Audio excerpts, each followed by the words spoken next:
Hello, sweet friends, and welcome back to the Quilter's Candy Shop, where you will find sweet treats for the discerning quilter.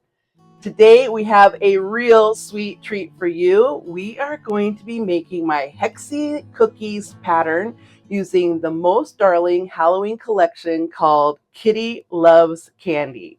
These adorable prints come from Lori Woods for Poppie Cotton, and it is Halloween on the Homestead. We think this would be a super cute pattern for you to try, so join us in making some Hexi-Cookies.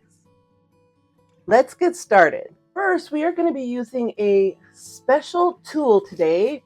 It is the double triangle ruler by Lori Holt of Bee in My Bonnet. The package includes both a 4-inch and an 8-inch double triangle ruler. We will be using the 8-inch diamond for this pattern, but so much can be done with both of these templates. I'm going to be showing you more patterns down the road with this template set. This ruler set makes this pattern go together so fast you are going to love it. I will put a link in the description below for the ruler set and the Kitty Love Candy Rolos, and you'll find everything you need at www.thequilterscandyshop.com.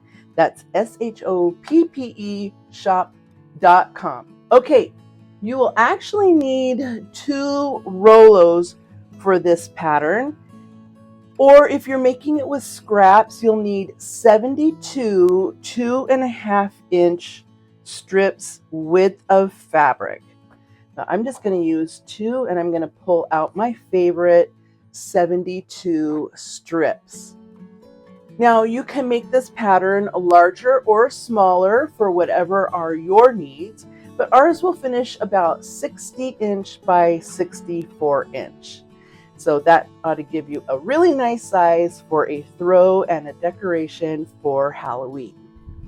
Okay, the first thing we're going to do is go through and separate the colors, and I'm just making like random piles. It doesn't really matter, and you can do this very quickly. Don't take too much time on it because these are going to get mixed up really well. Okay, I'm going to finish separating out my second set, and then I'll come right back to you. Okay, so here's how my strips worked out, and your strips can lay out completely different. It's okay. I took the yellows out of the lights. I'd ended up these red a little darker, and look, there's quite a bit of contrast between the light and this yellow, so I ended up deciding those were separate. And then the pinks I kept in the lights because they really had sort of the same feel, and there was definitely enough contrast with the other colors. And then the one I was struggling the most with was these plaids. There was so much contrast in the plaids by color that I decided they went in the lights as well. So here's what I have. I have a black and an orange, the lights of mixed backgrounds and such. Oops, those are in the wrong place. And the yellows, the pinks, and the teals. Now, once you have these separated by color or value or whatever you choose, you're going to make pairs, and you're going to need 36 strip sets. So I'm going to take this, say this one, and it's a really pretty floral. I think actually this goes really nice with it. So I'm going to put this star next to it, and you're going to sew them together down the long side, just like that, a scant 1/4 inch, and then you're going to press the seam open, and I'll show you what that looks like. Okay, I'm popping back in here because I wanted to show you what I ended up doing. I ended up matching all 4 of the same strips together. So all of my black stars are matched with my little teal stripe. All of my white and pink pumpkins are matched with my hot pink circles, etc., etc. Now, you don't have to do that. You can mix them all up. You just want to make sure you've got a nice spread of the colors and enough contrast between the 2 prints. And I also wanted to show you that I actually ended up pulling out all the plaids. Because we're making hexagons, these are going to be triangles, and they're not going to line up, they're not going to match. And I thought, you know what? This is going to make the cutest binding. And if you've got 2 jelly rolls with 42 pieces, you need to pull out 12 strips in order to get to 72. So I'm going to use these plaids for binding. I've partnered everything else up, and I think really scrappy hurts my brain a little bit, and this just gives me a little bit of organized scrappy. So all of these pieces are going to go together, and now I don't have to think about it anymore. I can just whip all these together really quick, press them open, and I will bring them right back here and show them to you, and we will go on to the next step. All right, let's get started sewing something sweet.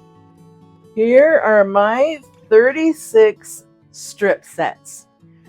When you get your pairs all sewn together, then go ahead and press the seams open like this. So press all those seams open.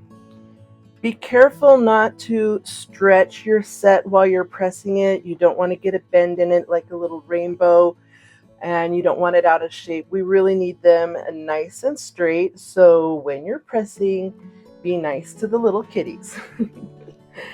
Get them all nice and pressed out, and then stack them to the side because we are going to start cutting. Let's take a look at the double triangle ruler we are going to use from Lori Holt.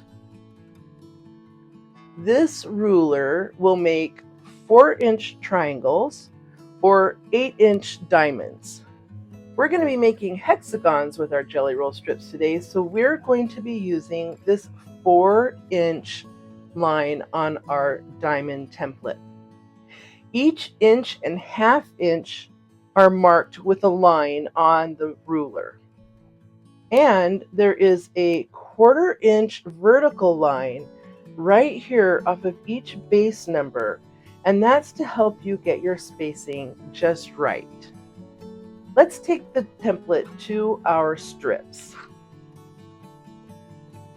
When you're placing the template, the 4-inch line, which is right through the center here, goes at the bottom edge of your strip set. Now, your strip set is 4.5 inches, but we are going to make finished size 4-inch triangles, so that's why we're using the 4-inch line. Also, that allows the point of the triangle inside the fabric, giving you a full seam allowance for perfect seams. Now, here's where it's really interesting. Because not everybody makes perfect scant 1/4 inch seam allowances, your bottom of your strip set may be higher or lower than where it might be on the next one. So this is where you can employ this vertical 1/4 inch line. You want the top of that line touching your seam allowance. So wherever that puts that line, that's fine, because what we really need is when all these triangles get sewn together, that this seam line will match up nicely with all the triangles. Okay, if you're right-handed, we're going to start on the right-hand side of the strip set. And if you're left-handed, you'll start on the left-hand side. Just for the first cut, I'm going to bring this edge all the way over as far as I can without getting into the hard part of the selvage. And I'm lining up the 4-inch line with the bottom of the strip. And then I'm also making sure that this vertical 1/4 inch line is touching my seam. So now I know I have the perfect placement. Just make sure it's nice and straight. And I'm going to make the first cut. This is the starter cut. So we're just doing that on this right side because we're right-handed. Turn the strip around, and then the rest of the cuts are going to be done on the left-hand side because we're right-handed. So obviously you would do this opposite if you were left-handed. All we've cut from the strip is this little starter cut, which essentially is using the diamond like this. But here's the beauty of the double triangle. is you don't have to turn the ruler around. You just slide it up because the 4-inch line is right in the middle. Make sure this line is straight across the bottom and make sure your cut edge is nice and lined up right here. And you're going to cut again.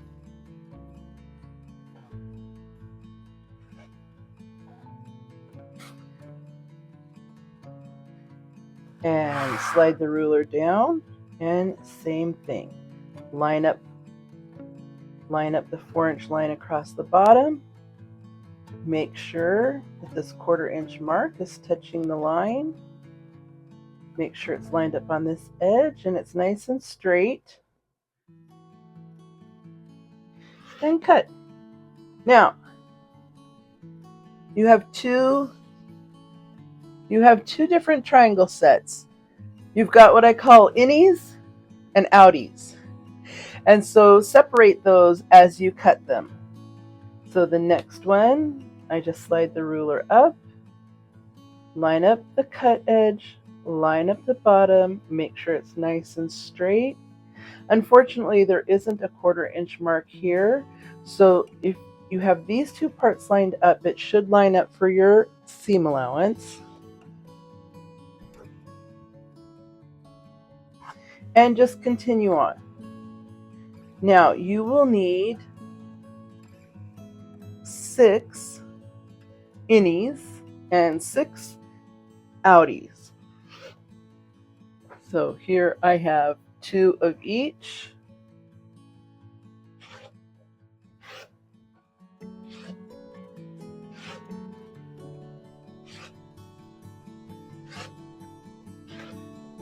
And that makes 6 and 6. Now you're going to end up with a piece that's big enough for you to get a few more triangle cuts out. And you can do that if you want to expand the size of your quilt, or you can just leave this nice piece for your scrap pile. If you make all your strip sets the same like I did, then you'll be able to get another set of hexagons out. But if you made them all scrappy, then you probably won't have enough to match together to make more hexagons. But that's fine because these are nice size pieces for your scrap bag. And this is what you have after you get done cutting your triangles. And when you put these together, you end up with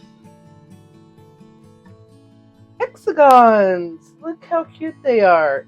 So this is the innie and this is the outie. Now you can cut all of your triangles and then sew, which is the most efficient way to assemble your hexes. But I prefer to make my half hexes as I cut my triangles, so that's what I'm going to show you next. Once you have 6 innie and 6 outie triangles cut from one strip, we are going to make 4 half hexes, 2 innies and 2 outies. Making the half hexes is very simple. You just sew 3 triangles of the same style together, and that makes a half hexie. But I do have a couple of little extra tips that are going to make these come together perfectly. You're going to start on the left side and work your way around. The first 2 go together very easily. Start by laying the left-hand triangle down flat and then placing the center triangle on top of it, right sides together. And then you need to make sure these center seams line up. So hopefully you can see that. These seams match perfectly here, and you can double check the other side to make sure it's straight across. Once you have that, you want to make sure this edge is nice and straight. It may not line up exactly because they're triangles and they stretch, so just as best you can. And then lastly, that the points match. And those may not line up exactly. They really should if you've done a good job cutting. But the most important thing is that your seam allowance through the center matches perfectly. If everything lines up and you're happy with how it looks, you're going to sew a scant 1/4 inch down the right side of your triangle stack. And here I have sewn a scant 1/4 inch along here. And how you're going to press these is open this and put the center one down and press this seam to the left. So you want your seam allowance pressed that way. So when it's wrong side up, it looks like it's pressed to the right, but when it's right sides up, then the seam allowance goes to the left. It's the easiest way to press this is from the top, and when you press across here and you push right here with your iron to open up that seam, now is the time you can check to make sure that that has matched up perfectly. And look how great it looks. Okay, once this seam is pressed to the left, then you're going to add the next one again on the right hand side. So this was the first triangle. We added the center on the right hand side. Now we're adding the third on the right hand side. And by pressing your seams to the left, you see with a full seam allowance, you've got this beautiful point right here that will help you line up your piece. So as before, you're going to line up your piece at the seam allowance through the center first. So make sure that is lined up right there. You can see that matches perfectly. Then you want these edges to match as best as they can without changing the angle of your seam allowance. And look, now this point matches perfectly with that point. And when you go to sew this 1/4 inch seam allowance, you've got a little mark for where to come down, 1/4 inch. Mind your seam allowances here in the center, don't get them twisted, and all the way off. So let me sew this one and I'll bring it right back. Okay, and now I have this third triangle sewn on, and again you're going to open it up, place the right triangle down and press this way, and then that gives you an opportunity to check to make sure that's right at this intersection. Look how beautiful that came out. Now it's up to you. If it doesn't match exactly and you're fine with it, move on. But if your OCD kicks in, this is your opportunity to take that apart and readjust and put it back together again, because we want our Hexi-Cookies to be beautiful. Now, if you've followed me for very long, you know I love bulk pressing, but in this case, we are pressing one seam at a time to get beautiful Hexi-Cookies. So now you can see we have pressed all the seam allowances to the left in this half hexi. Most patterns have you press this open and away from the center. But the problem is when you go to sew another hexagon together, and these are both pressed open, you've got fighting seam allowance. But when they're both pressed, when all of your hexagons are pressed to the left like this and like this, see, they're both exactly the same. This hexagon, they're going to the left. This hexagon, they're going to the left. But when you turn this hexagon around to sew together, now these are going technically to the right. This is going to eliminate a lot of bulk. Let me turn this over like this so you can see. These seam allowances are going this way. These seam allowances are going this way. And when these line up to get sewn together, look at that.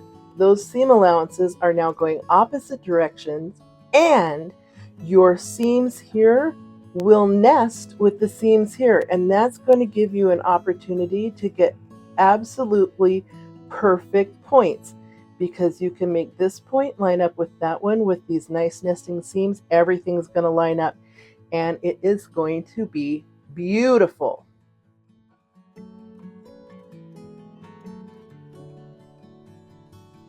Now we're not going to sew these into full hexes right now. We're going to make stacks and stacks of half hexes. So here are my stacks of all my strips of this set, cut and sewn together into half hexes. We're going to go ahead and get all of our strip sets done to this point, and then I'm going to show you how to put them together in a super slick method that is going to make tons of intricate Hexi-Cookie quilts at lightning speed. Well, I'm going to get all of my strip sets cut into innies and outies and then sewn together in half hexes, and I'll come back to show you how we put this all together. And here are my stacks and stacks of half hexes. Once you have all of your half hexes put together, we're going to lay them out in 16 rows of 9 half hexes. And it's going to look something like this. I have a few of the half hexes laid out here so you can see an example. You're going to put half hexes together in a row, like this, alternating the direction which way the hexie is facing. The next row is made up of a similar set of half hexes. The half hexes that come together to make a full hexie, like these, should be from the same set of half hexes. The alternate half hexes are going to be completely different than the one adjacent to it, like this. You'll actually sew this row together, and then you'll sew this whole 2 rows together. Now, because we were very careful about our pressing, these seam allowances go this way, and these seam allowances go this way. So when you sew this together, these seams are going to match to make a perfect center in your hexie. You'll just continue on adding rows like this, making full hexes like these, and the alternate hexes being completely different than the one above it. Remember to spread out the colors and pay attention to the lights and darks. If possible, it's best not to have 2 of the same outie colors touching each other. To sew the half hexes together into rows, you'll need to use a little trick with the seam allowance to get these to make a nice straight line of half hexes. You're going to flip it over and place right sides together, lining up the edge. But don't try to match up the points on the ends. That will not put these in the right position.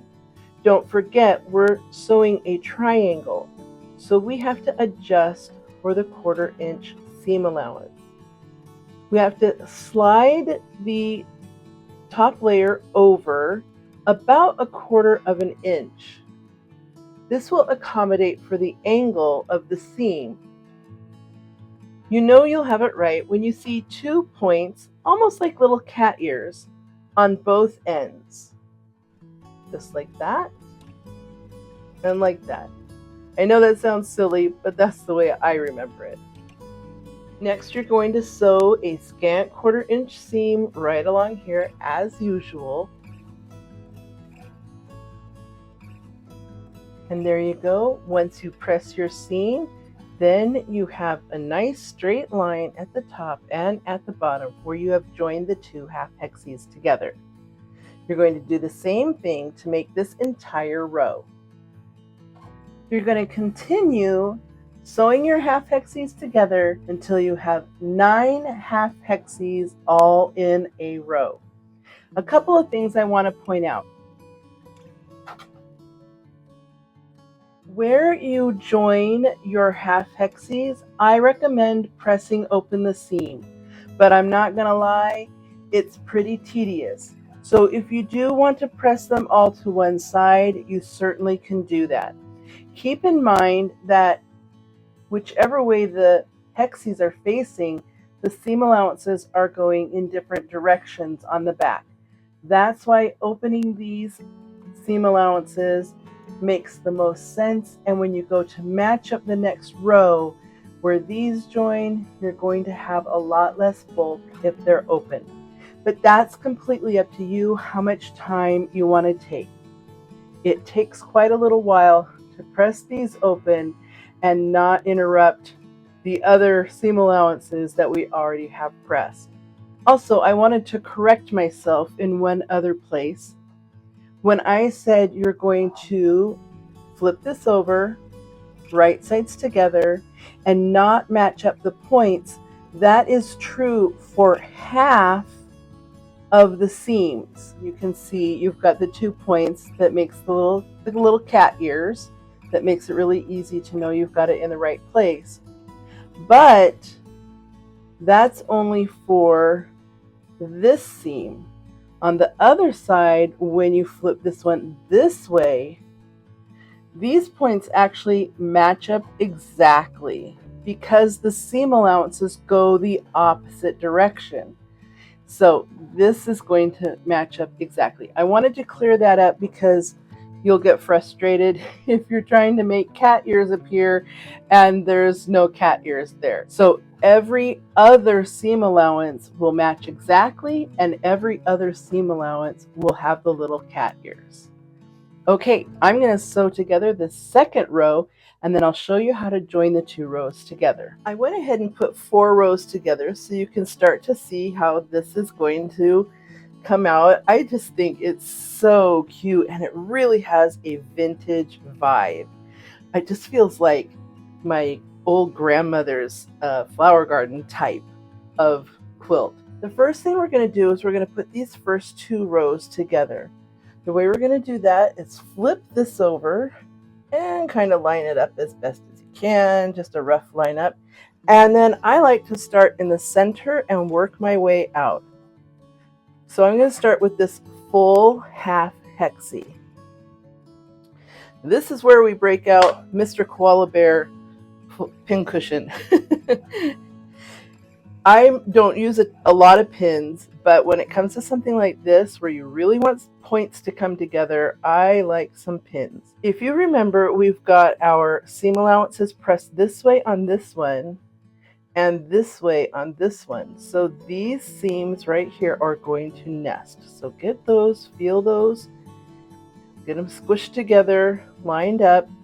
Then when you've got those both, see these points here going this way, these points here are going this way, then pull this back and line up this point with this point, and everything will line up. So you can stick that in there. You can use a pin to make sure those get perfectly matched, and I like to just make sure I get those seam allowances pinned in the right direction and pin. Now I'm going to go through and do all of the center hexes first. So I'm going to skip all the way down here, nest these seam allowances like this, pull this layer back and match this point with this point and pin it.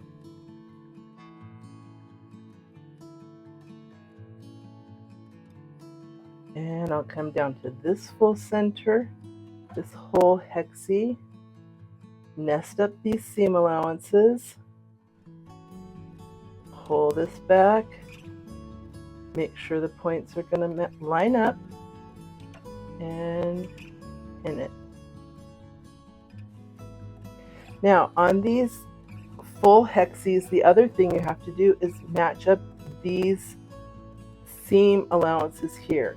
We press them open so that you can really get a good lineup and you won't have very much bulk. As you can imagine, if they were all pressed the same way, this would be very, very bulky, but now it's not. So that's going to line up perfectly.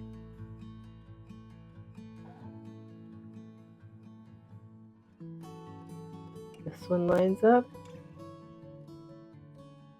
I'm going to go down here to this other full hexie because this is the place that's most important, is to get the hexes created and looking good.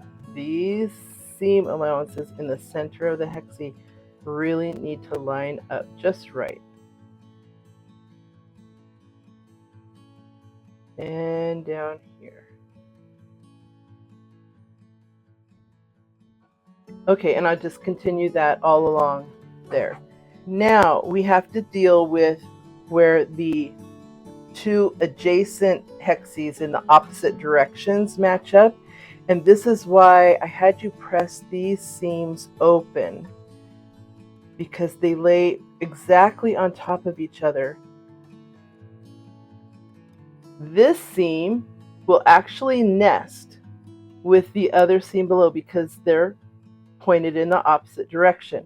That's going to help you line up these points that are at the bottom of the hexes where they come together. There's two seams right here, so you can nest those. And then this is why we had this one pressed open, because as you can imagine, it would be very difficult to keep track if it had to go left or right. And so by pressing it open, they're going to lie right on top of each other, and it's going to allow for matching up this point right here. So pin that. And admittedly, this takes a little bit of pins, but you're going to be so happy. So here again, this seam allowance will nest with the bottom seam allowance right here. And then this seam allowance is just the joining of the hexagons. They're pressed open to eliminate bulk. And now you can see, I don't know if you can see it, but there's a point and there's a point, and those two are going to come together and be beautiful. So those should be right on top of each other, and the other one should nest. Same here. This seam is going to nest with its matching seam on the underside. The joining seams of the hexagons are pressed open. I pull this back, and look at that. Those points are going to match up just right, and pin it. Okay, I'm going to do the rest of this row, and I'll sew it together and bring it back so you can see the results. Okay, and here is the final results of putting the two single half hexy rows together, and now you've got a full hexy row. And then what I like to do is I like to make the second full hexy row and then sew this one together. In order to make sure my layout is going to be good, I would just keep making full hexy rows and then sew these two together and the next two together. It's much easier to sew two rows together of equal size than trying to add a single little row onto here. So this is going to be a lot easier to pin and to handle going through the machine. Okay. After you have all your rows sewn together, and here I have just 4 rows sewn together so you can see how this will work, you can see on the side of the quilt that you will have hexagon ends. You can leave these and just bind it like it is for a more vintage vibe, or you can lay the ruler along the edge and trim it square. Now, I'm not going to actually trim mine because I need to add more rows, but if I were ready to trim, I would lay my ruler along the edge here, and I would line up the outer edge of the inside hexes. So this point right here, I would line up with this point right here and leave a 1/4 inch. So pay attention to the 1/4 inch line on your ruler, and then you would just trim this extra off. And that will give you a straight edge for the side of your quilt. And it will give you a 1/4 inch seam allowance so you can add a border or binding. Well, let's get this quilt finished so we can see how it looks. Okay, and here I have my Hexi-Cookies quilt all put together, and it is so cute. Look at these darling hexagons. I just love the way this turned out. Now I wanted to show you on the side here. So I've already cut my edge, and all I did was lay the quilt down on my cutting mat, take my ruler, and I used a nice long one. This is 24 inches, and I just matched up a 1/4 inch mark on each one of these and lined it up. So 1/4 inch on this hexie, 1/4 inch right here, and got it all lined up in a row, and then cut, and then took out the extra, and then I just slid this down and started where I left off, put the ruler on again on top of my mat, of course, and from the inside hexagon, the outside point, 1/4 inch, and give it a good 1/4 inch. Don't get skimpy on it because you want plenty of room for a seam allowance and your bindings. And it turned out fantastic. So now I have been looking at this, and I have decided that I am just going to add a little magic border on the outside, and I think it'll frame up my hexagons, kind of stop the movement of all these circles with a nice frame, and maybe it'll look like my Hexi-Cookies are sitting on a cute little platter. And here's my finished quilt top. And look at all of these Hexi-Cookies. It's so sweet and so vintage. It reminds me of something my grandmother would have made. To finish this quilt top, I added a simple border to frame my work. I had a larger border planned, but in the end, I went with a smaller 3.5 inch cut strip. I think it makes a great accent without overpowering all of my sweet Hexi-Cookies. And my cute plaid binding will be spellbinding against these sparkly stars. Also, adding the border really helps stabilize all of these bias edges, so the quilt top won't stretch out of shape when I send it to the quilter. Speaking of the quilter, I will be using this coordinating sparkly stars print in Moonlight Yellow for my backing fabric. This way all the pumpkins, leaves, and vines in the quilting will show on the back of the quilt.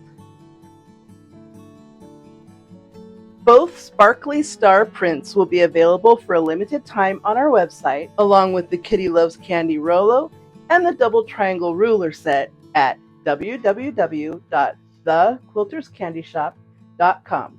That's SHOPPE shop.com. This is going to make the perfect fireside snuggler, table topper, or bed warmer for my Halloween homestead decorations. I hope you enjoyed this tutorial for my Hexi-Cookies pattern. Like and subscribe so you can see more fun and interesting projects like this one. And for sticking around to the end of the video, please enjoy a 5% discount on anything you purchase from our online store for the next 30 days. Just use the code Halloween at checkout, and join us again for the next time we start sewing something sweet. Bye!